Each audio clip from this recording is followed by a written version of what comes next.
In my last couple of videos, I said it may only be a matter of time until we need a permit to even have a protest. And what's happening in Quebec right now is taking us even closer in that direction, a little bit faster than I would have thought. Reading from the National Post, members of Quebec's National Assembly will spend much of the day debating controversial legislation aimed at ending more than 3 months of student protests. The debate began last night, continued overnight, and will continue until tonight's expected vote.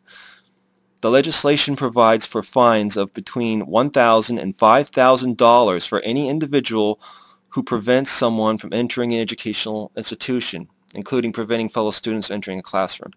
The penalties climb between $7,000 and $35,000 for a student leader, into between $25,000 and $125,000 for unions or student federations.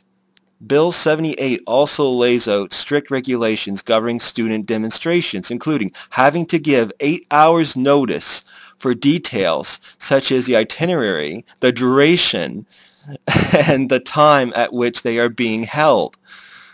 The legislation would also pause the current academic session for striking students and have it resume in August.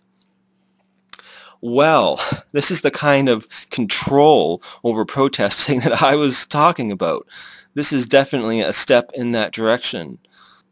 To quote one of the more radical student leaders, is the National Post words it, "It's a declaration of war, not only against students, but also against anyone who clings in any way to democracy, against anyone who clings to what Quebec was before this legislation was tabled."